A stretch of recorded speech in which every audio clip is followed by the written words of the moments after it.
चलिए ये JEE advance 2026 paper 2 का क्वेश्चन नंबर 15 एंड 16 है। So let's do this. क्या क्या क्या रखा है? A container of height, just read out the question first. अब आप पहले क्वेश्चन को खुद से पढ़ लीजिए, ट्राई कीजिए ताकि चीज़ें समझ में आ जाए, डेटा क्या क्या दे रखा है। आप अटेम्प्ट करोगे तो बहुत सारी चीज़ें क्लियर होती हैं। फिर जब नहीं समझ में आए तो फिर आप सोल्यूशन देख लेना। तो इसमें ये हाइट 2 मीटर है और ये लेंथ भी पूरा कंप्लीट जो है वो 2 मीटर है, बट जो डेप्थ है इसका वो 1 मीटर है। and that's given to you. Height 2 metre, length 2 metre and breadth is 1 metre. तो अगर अलग अलग लिक्विड की बात की तो सब 1 मीटर का डेप्थ है। एरिया अगर देखिएगा आप तो, एक मिनट इसको मैं कलर चेंज कर लूँ, एनीवेज ठीक है। एंड दीज कंटेनर जो है is made of insulating vertical walls and 2 large area horizontal metal plates M1 M2। ऊपर जो है हॉरिजॉन्टल प्लेट रखा गया है which extend far beyond the vertical walls in all directions. Okay, the container is partitioned in 2 equal chambers। ये बीच में partition है। नीचे एक छोटा सा होल दे रखा है जिसका एरिया यहाँ दे रखा है, आपके सामने है। Initially the hole is close and left chamber is of the container is completely filled with water. ये 2 मीटर पूरा वाटर भरा हुआ है, या कोई लिक्विड शायद है, वाटर नहीं, कोई लिक्विड से भरा हुआ है। और लिक्विड की डायरेक्टिक कांस्टेंट दे रखा है एप्सिलॉन आर, यानी के की वैल्यू 15 है। तो हम ये सब लिख लेते हैं लेफ्ट साइड में। एनीवेज डायग्राम में सब कुछ दे रखा है। राइट चैम्बर में पहले एयर था, अब यहाँ से जो पानी निकले के सॉरी वो लिक्विड इधर फ्लो करेगा तो ऐसा सा ये फिल होगा। At time t is equal to 0, the hole is opened and the liquid flows from left chamber to the right chamber.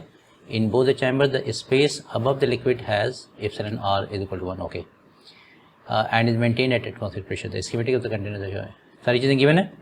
आपसे देखिए पहले पूछ क्या रहा था, height in metre of the liquid in left chamber at t is equal to 500 second. मैंने 500 second पे left side में लिक्विड की क्या हाइट है वो आपको निकालना है। ठीक है, तो एज्यूम कर लो यहाँ पे जो दे रखा है, एज्यूम कर लेता हूँ मैं। पहले तो लिक्विड पूरा भरा हुआ था, अब एज्यूम कर लो कि ये घट करके यहाँ पे ये जो हाइट बची है, इस हाइट को मैं अब यहीं से स्टार्ट करता हूँ सॉल्व करना।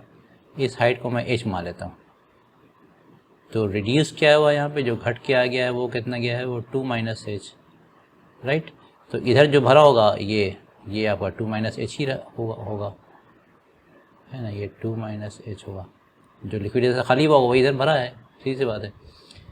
तो पहले हम वो लगाते हैं आपका इस पॉइंट पे, और इस पॉइंट पे कंटिन्यूटी इक्वेशन लगा लेते हैं।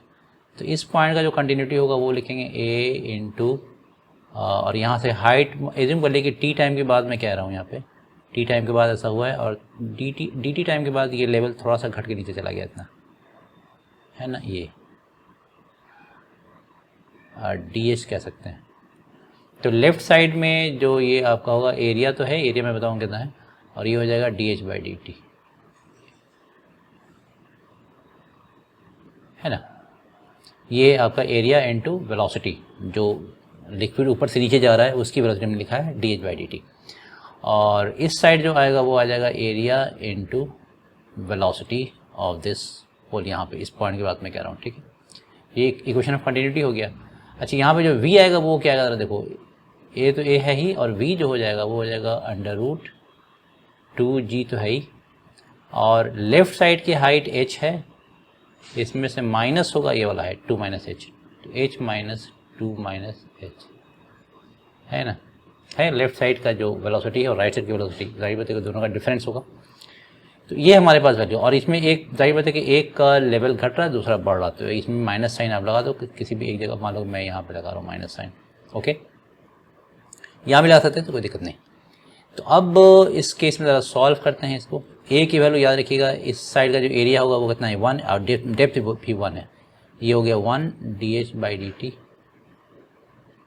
राइट साइड में ज़रा देखो ये माइनस साइन है, स्मॉल एरिया यहाँ देखा है √10 into centimetre square, √10 centimetre square के लिए 10⁻⁻⁴, ठीक है। फिर ये हो जाएगा √2g, g को भी मैं 10 ले लेता हूँ।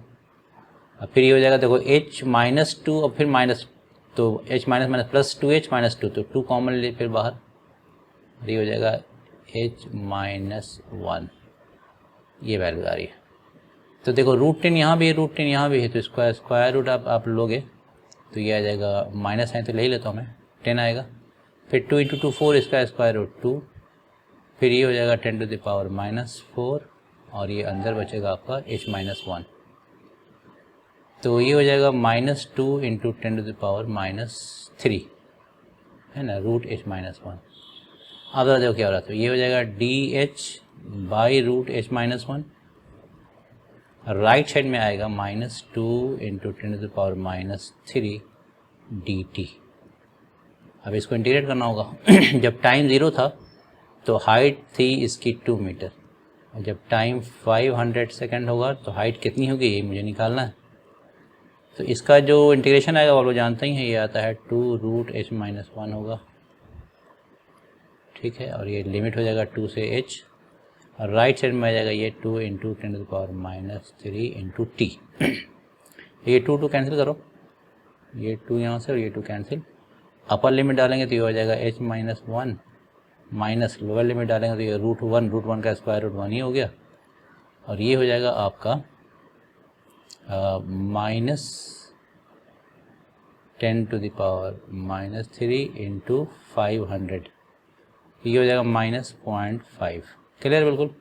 ये 1 उधर जाके जाएगा तो प्लस 1 माइनस 0.5, तो ये हो जाएगा root H minus one is equal to 0.5, square ले लीजिए तो h minus one is equal to 0.25, तो h की वैल्यू आ जाएगी 1.25 मीटर। यानी 500 सेकंड के बाद जो हाइट रहेगी लेफ्ट साइड में लिक्विड के जो चैम्बर उसमें लिक्विड की हाइट जो होगी वो 1.25 मीटर होगी, और वही आंसर भी है, तो सही आ गया। तो फर्स्ट पार्ट तो आ गया 1.25 मीटर इतना। अब ये कह रहा है कि the difference in the capacitance in farad between the metal plates at T equal to 0 and that at T equal to 500 second. तो खैर एनीवेज अब हम इधर निकाल लें, ये हाइट आ गई 1.25 मीटर। इस पूरे को मैं मिटा देता हूँ।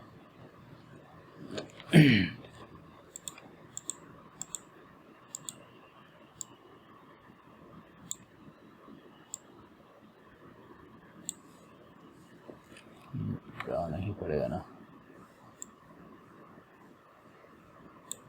हो गया। चलिए इसको सॉल्व करते हैं, बाकी आगे क्या कह रहा है वो। नेक्स्ट पार्ट कह रहा कि इनिशियल जो कैपेसिटेंस था ज़रा उसमें देखो क्या होगा। जाहिर देखो मुझे इनिशियल इसके बीच निकालना, ये पॉइंट आप P मान लो और ये पॉइंट Q मान लो, तो P और Q के बीच में नेट कैपेसिटेंस निकालना इनिशियल और फाइनल, जब जो स्टार्ट हुआ था और जब ये 500 सेकंड के बाद ये क्या हुआ। तो जाहिर देखिए इधर से आएगा तो ये C1 है और ये C2 है, और दोनों पैरेलल में होगा। तो इनिशियली क्या होगा, इनिशियल में निकालो C इनिशियल, दोनों पैरेलल में, तो C1 प्लस C2। तो C1 ज़रा बताओ क्या होगा। C1 आपका हो जाएगा पूरी तरह भरा हुआ है ना ये जो K epsilon not A by D, तो K 15 है, एप्सिलॉन नॉट A कितना है, A is 1 into 1 metre square और divide by D is 2 metre. अब प्लस C2 क्या हो जाएगा, C2 खाली था, पूरा एयर था, तो epsilon naught area is again 1 by D, तो ये हो जाएगा 15/16/2, ये हो गया 8 epsilon naught C initial capacitance at T equal to 0। अब देखो फाइनल में क्या होगा, फाइनल में ये एयर हो गया इतना, और ये आपका लिक्विड है, लेफ्ट साइड में भी ये बात है, और इसमें ये वाला एयर है और ये लिक्विड है। जाहिर है ये दोनों सीरीज में, फिर ये दोनों सीरीज में, अब फिर ये दोनों पैरेलल, याद रखना ये और ये मिलके इसका जो दो कैपेसिटर मिलेगा वो सीरीज में है, फिर ये और ये आपस में सीरीज में है, और फिर ये दोनों पैरेलल में। तो मैं लिख रहा हूँ C लेफ्ट, तो C लेफ्ट हो जाएगा C एयर, बल्कि सोचो फॉर्मूला में लगा रहा हूँ ज़्यादा अच्छा है। ये होता है एप्सिलॉन नॉट A यानी 1 मीटर डिवाइड बाई, ये याद होगा ना कि सीरीज में जब होता है तो सिग्मा ऐसे करते हैं, epsilon not A by sigma TI by KI, कितना थिकनेस है और उसका K क्या है। तो लेफ्ट साइड में जब हम जाएंगे खूब ध्यान समझो, बहुत इंपॉर्टेंट है यहाँ बता रहा हूँ। तो इन दोनों का मैं लिख रहा हूँ सीरीज में, तो एप्सिलॉन नॉट A तो हमने लिख दिया, A जो है 1 मीटर ये और 1 मीटर डेप्थ, तो 1 मीटर ये स्क्वायर आएगा, एरिया तो 1 ही मीटर है। अब देखो E जो है यहाँ से यहाँ तक ये कितना है आपका आ गया है 1.25, तो इधर का कितना बचा है 0.75, तो थिकनेस हो जाएगा 0.75, और चूँकि एयर है उसका डायरेक्टली कॉन्स्टेंट कितना हो गया 1। लिक्विड जो है उसकी हाइट क्या है, थिकनेस क्या है 1.25, और उसका डायरेक्टली कॉन्स्टेंट कितना है 15। तो एक तो ये हो गया, ये लेफ्ट चैम्बर का हो गया है ना, और बल्कि ऐसे ये, हाँ ये लेफ्ट वाले इसका पूरा हो गया। अब फिर दोनों पैरेलल ही में है, तो मैं इसको ऐसे कर रहा हूँ, C ये इनिशियल था ना, C फाइनल निकाल रहा हूँ, ये तो लेफ्ट का हो गया, और प्लस क्योंकि लेफ्ट और राइट मिलके तो पैरेलल ही में है, यहाँ फिर वही लिखूँगा epsilon naught area is 1 divide by, फिर वही sigma TI by KI, thickness by K का सम, तो अब इधर जब आएंगे तो ये इस साइड जो है ये पूरा जो है ये आपका 1.25 है, मैं लिखूँगा 1.25 और इसके नीचे एयर है। अब फिर इधर जो बचा हुआ वो लिक्विड है 0.75, हाँ उसमें लिक्विड कितना है 15। बस ये सॉल्व कर लीजिएगा आप। इनिशियल आपको मालूम हो गया, फाइनल मालूम हो गया, आपसे इसका डिफरेंस पूछा है, अब आप ये कैलकुलेट कर लीजिएगा भाई। कैलकुलेशन हम नहीं करने जा रहे हैं, डिफिकल्ट है, डिफिकल्ट के मतलब सॉल्व कर लोगे आप। बेसिक जो कंसेप्ट मैंने बता दिया अब आप इसको सॉल्व कर लोगे। तो CI माइनस CF आप निकालना और हमको बताते हैं सॉल्व करने के बाद इससे कंपेयर करना है। कंपेयर करने के बाद जब n निकालेगा आप तो n की वैल्यू ये आनी चाहिए 1.97, ठीक है। So this was the concept. अब आइए नेक्स्ट ये वाला कर लेता हूँ मैं, क्वेश्चन नंबर 17 18 स्टेम्प क्वेश्चन, ठीक। इसमें देखो क्या कह रहा है, यूनिफॉर्म सर्कुलर डिस्क, ये डिस्क है भाई मेरे, ऑफ रेडियस सब लिखा जा रहा हूँ, रेडियस कितना है 0.2 मीटर एंड मास दे रखा है 1 kg। डिस्क का, ये डिस्क का case is pivoted at its top point C so that it can rotate freely around C in the explanation of the figure. Initially when the disk is at rest, a particle of mass, एक particle का मास दे रखा है, ये particle की बात हो रही है यहाँ पे, पार्टिकल का मास दे रखा है 20 ग्राम यानी 0.02 kg, है ना। Travelling along the negative direction, ये पार्टिकल से स्ट्राइक किया है विथ स्पीड, इसकी स्पीड कितनी है 100 मीटर पर सेकेंड। पहले ये ऐसे जा रहा है और कोलिजन के बाद hit the circumference of the disc at the point P पे हिट किया। आफ्टर कोलिजन ये इनिशियल है और वी फाइनल जो पार्टिकल का वो डाउनवर्ड हो गया है, कितनी स्पीड से जा रहा है 90 मीटर पर सेकेंड, ठीक है। एक्सेलेरेशन वगैरह दे रखा है ग्रेविटी का। अब आपसे पूछा है कि after the collision the disc starts to rotate around point C in the X Y plane, the maximum change in the height of it centre O, यानी जब आप हिट करने के बाद ये घूमेगा ना, घूम के मान लीजिए कि ये थोड़ा सा मान लीजिए यहाँ पहुँचेगा कुछ इस पॉइंट पे, तो ये हाइट ओ कहाँ तक जाएगा, ये हाइट ही निकालने के लिए पूछा है आपसे कि सेंटर कितना राइज कर जाएगा, ठीक है। तो सबसे पहले तो एंगुलर मोमेंटम कंसिडर करो, तो हम लिखेंगे sigma L I is equal to sigma L F system का। तो इनिशियल एंगुलर मोमेंटम पार्टिकल का क्या है, देखो MVR लिखूंगा मैं, इसके अबाउट निकालो, याद रखिएगा ये सारा एंगुलर मोमेंटम किसके अबाउट है, सी के अबाउट, इसका भी सी के अबाउट, इसका भी सी के अबाउट। तो पार्टिकल का एंगुलर मोमेंटम कितना होता है R क्रॉस P, तो MVR होते हैं, M कितना ज़रा देखो, M है 0.02 और V कितना है 100 और R देखो, R ये यहाँ से यहाँ तक होगा, ये यहाँ से यहाँ तक, तो ये हो जाएगा R प्लस R cos 45। तो R ले लीजिए, यानी मैं लिख रहा हूँ R प्लस R cos 45, ठीक है। और कोलिजन के बाद क्या हुआ है, कोलिजन के बाद देखो दो तरह की, एक तो ये रोटेशन शुरू हो जाएगा, तो इसका मैं लिखूंगा I ओमेगा, और ये पार्टिकल ऐसे मूव किया है, तो इसका जो एंगुलर मोमेंटम होगा ये ऐसे यहाँ दे देता हूँ, इसके बाद लेना है, तो इसका भी R क्रॉस P, ये भी ऐसे ही रहेगा, क्लॉकवाइज ही वाला दे रहा फॉर्मेट, है ना। देख लो ऐसे, ये ऐसे मूव कर रहा है P, ठीक है। तो ये R क्रॉस P, यहाँ से R और क्रॉस P, राइट। तो इसका भी प्लस ही आएगा, और वो कितना आएगा देख लो, MV M 0.02 इंटू 90, ठीक है। और ये R साइन 45 हो गया इंटू R साइन 45। तो सॉल्व नहीं करना था इसको, थोड़ा सा ऐसे करना था,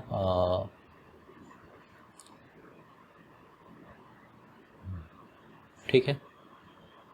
मैं एक बार ज़रा चेक कर लूँ, ये था M, स्मॉल m लिखूँगा मैं, उसको कैपिटल M लिखूँगा, small m into 100 into R 1 plus 1/√2 is equal to I omega plus M into 90 R 1/√2।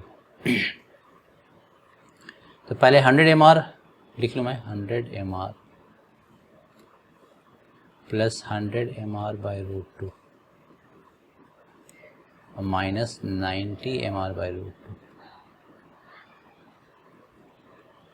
है ना। राइट हैंड में I ओमेगा, तो सॉल्व कर लो। 100 mR और 100 mR कितना हुआ है, 100 इंटू M कितना है 0.02, तो ये 2 हो जाएगा, 2R, R कितना है 0.2, मैं लिख रहा हूँ भाई 0.02 इंटू 0.2, अब फिर 100 mR यहाँ भी आ गया, तो 100 mR देखो यार, ये 2 हो गया, 2 इंटू 0.4 आएगा ये, यानी मैं फिर से कर ले रहा हूँ 0.4 है ना, 2 इंटू 0.4 प्लस ये 0.4 तो रहेगा ही नहीं, 100 mR माइनस 90 mR है, तो यानी 10 mR, 10 इंटू 0.02 इंटू 0.2 बाई √2, √2/2 कर दे रहा हूँ मैं, तो ये हो जाएगा 0.1 इंटू 10 ख़त्म। तो लेफ़्ट साइड में आ रहा 0.4 प्लस 0.02 इंटू √2 1.4 होता है, तो ये हो जाएगा 0.028,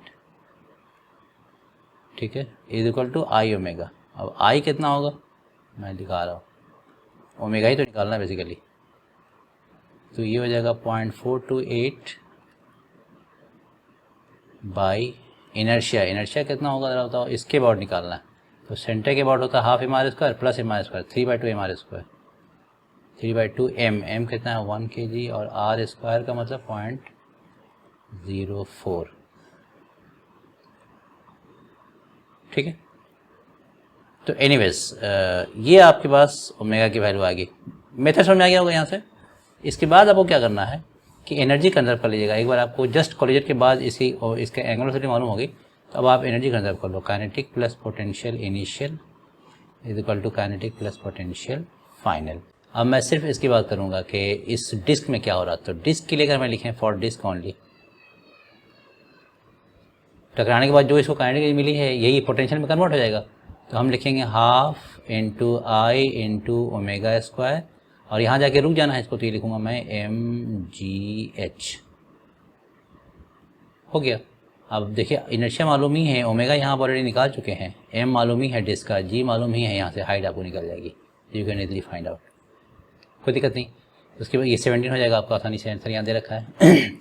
फिर 18 में क्या है देखो, amount of energy loss in the collision, ये बहुत आसान है। इसमें क्या करना होगा, इनिशियल काइनेटिक वाले निकाल लेना, तो ये होगा half mass of particle into इसका 100 का स्क्वायर ये था, और फाइनल क्या हो जाएगा, फाइनल में दो तरह की एनर्जी, हाफ डिस्क की एनर्जी हो जाएगी half I omega square, omega ही निकाल चुके हैं, और plus half mass of particle, collision के जस्ट बाद जो है इसकी स्पीड थी 90 का स्क्वायर, हो गया। दोनों को डिफरेंस ले लेना, kinetic initial minus kinetic final निकालना है, ये सॉल्व कर लीजिएगा, यू गेट द आंसर। तो ये पूरा प्रोसेस था, और ये ये था पेपर नंबर 2 जे एडवांस का। So this was all about this paper, okay, thank you so much.